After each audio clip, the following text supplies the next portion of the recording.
कि यूं जमी पे बैठ के क्यों आसमां देखता है, कि यूं जमी पे बैठ के क्यों आसमां देखता है, पंखों को खोल दुनिया तो सिर्फ उड़ान देखता है।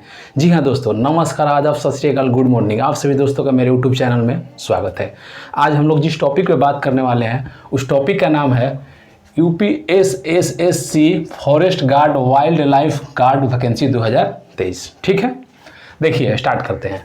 ये जो आपका वैकेंसी है, भर्ती है, फॉर्म है, ये कब से भरना स्टार्ट होगा? तो 20 सितंबर से 10 अक्टूबर तक आप इस फॉर्म को भर सकते हैं। ठीक है, अब देखिए, मान लीजिए कि आप फॉर्म भरे, इसमें फॉर्म भरने में आपसे कुछ गलती हो गया या फिर जहाँ भी भरवाएं कुछ गलती हो गया, तो उसमें सुधार करने के लिए आपको एक मौका दिया जाता है। तो ये मौका कब है? 17 अक्टूबर को। आप यदि फॉर्म भरे उसमें कुछ गलती हो गया तो 17 अक्टूबर को आप फॉर्म जो है अपना सुधार कर सकते हैं। ठीक है, आगे बढ़ते हैं। इसमें फ़ी क्या लगने वाला है? तो इसमें जो फ़ी लगेगा मात्र 25 रुपये लगेगा। ठीक है, इसमें एज कितना है? तो एज जो है 18 से 40 साल तक आपका रहना चाहिए, यानी कि मिनिमम 18 साल और मैक्सिमम 40 साल। एक चीज़ और समझ लीजिए, इसमें कुछ छूट मिलता है एज में। ओबीसी, एससी, एसटी 5 वर्ष। ठीक है, ओबीसी जो है और एससी एसटी को 5 वर्ष की छूट मिलेगी। बाकी जो जनरल ईडब्ल्यूएस हैं उनको छूट नहीं मिलेगी। तो एक चीज़ और समझिए, बहुत सारे लोग के मन में ये डाउट चलता है कि फीमेल के बारे में कुछ बात नहीं कर रहे हैं, तो इसमें जो है मेल और फीमेल दोनों काउंट हैं। ठीक है, क्वालिफिकेशन इस फॉर्म को भरने के लिए कम से कम आपका 10+2 होना चाहिए और एक पीईटी होता है।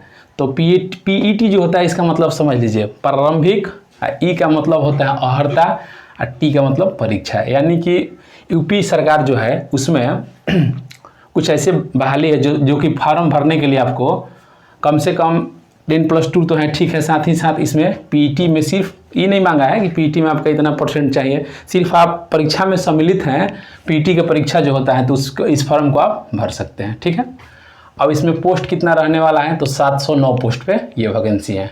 अब देख लेते हैं अलग अलग सबका।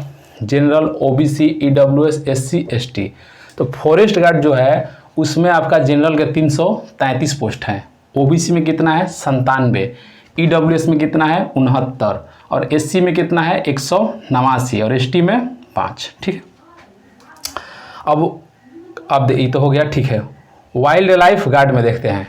ये जनरल का 8, ओबीसी का 4, ईडब्ल्यूएस का 1, एससी का 3 और एसटी का नहीं है। ठीक है, कोई बात नहीं, आगे बढ़ते हैं। सिलेक्शन प्रोसेस, पहले आपका इसमें एग्ज़ाम होगा यानी कि रिटन टेस्ट, उसके बाद फिजिकल होगा, मेडिकल, डॉक्यूमेंट वेरिफिकेशन, मेरिट। आगे बढ़ते हैं। इसके बारे में तो हम सब कुछ बताए ही हैं कि एग्ज़ाम कैसे होता है, क्या नहीं होता है। चलिए आगे बढ़ते हैं। सिलेबस क्या है? सिलेबस में 200 प्रश्न रहेगा, 200 अंक, यानी कि एक प्रश्न जो है 1 अंक का। ठीक है, और जो टाइम है 2.5 घंटा कहिए, 2 घंटा 30 मिनट कहिए। आगे बढ़ते हैं। नेगेटिव रहेगा नहीं रहेगा? तो पहला चीज़ नेगेटिव रहेगा कितना? तो 1/4 या फिर 0.25। अब किस सेक्टर से यानी किस सब्जेक्ट से कितना क्वेश्चन आता है आपके एग्जाम में, यानी कि इस एग्जाम में, तो देखते हैं। जीके से 60 क्वेश्चन, रीजनिंग से 60 क्वेश्चन और हिंदी से 80 क्वेश्चन। तो एक चीज़ समझिए, आपका जो ये 3 गो सेक्टर है, तीनों सेक्टर में सबसे ज़्यादा जो वेट है यानी कि वेटेज जिस सब्जेक्ट में रहने वाला है हिंदी। ठीक है, और एक चीज़ इसमें और आपका बेनिफिट है कि आपका जो है इसमें इंग्लिश नहीं है, और बहुत सारे लोग ऐसे हैं जिनको मैथ हो तो भी थोड़ा मैथ कमज़ोर रहता है या फिर मैथ से डर लगता है, तो मैथ भी नहीं है। ठीक है, तो आपका जीके, रीजनिंग, हिंदी। जीके तो मतलब जीके यहाँ पे है, जीके तो आप मतलब पढ़े होंगे तो अच्छी बात है, नहीं तो पढ़िए बेसिक से, अच्छा रहेगा। लूसेंट वगैरह लेके पढ़िए, साथ ही साथ में आपका स्पीडी वगैरह ये सब रहता है, speedy arts, speedy science, Lucent जो होता है साइंस का, आर्ट्स का लेके पढ़िए। और रीजनिंग तो थोड़ा बहुत प्रैक्टिस कर लिए तो बन जाएगा। हिंदी आप लोग पढ़े ही होंगे। चलिए आगे बढ़ते हैं। शारीरिक दक्षता, मेल फीमेल। तो हाइट जो होता है मेल यानी पुरुष वर्ग के लिए 168, तो अब 168 इस जितना भी है सब सेंटीमीटर में रहेगा। ठीक है, अब 168 किसके लिए है? तो देखिए, जनरल, ओबीसी, ईडब्ल्यूएस, ठीक है, और एससी के लिए कितना हाइट चाहिए भाई? तो 168। अब एसटी के लिए देखिए अलग से 100 अलग लिख दिए हैं, कितना है एसटी का? 160, यानी 160 सेंटीमीटर। अब फीमेल में ये वही चीज़ यहाँ भी, जनरल, ईडब्ल्यूएस, ठीक है, ओबीसी और एससी कितना हाइट? 152, और एसटी का 147। अब वही चीज़ सब चलेगा नीचे तक, इस सबका ई तो ई जो होता है सबके लिए सेम होता है। यहाँ भी देखिए वही चीज़, चेस्ट जो है यानी कि छाती बिना फुला 84 और फुला के 89।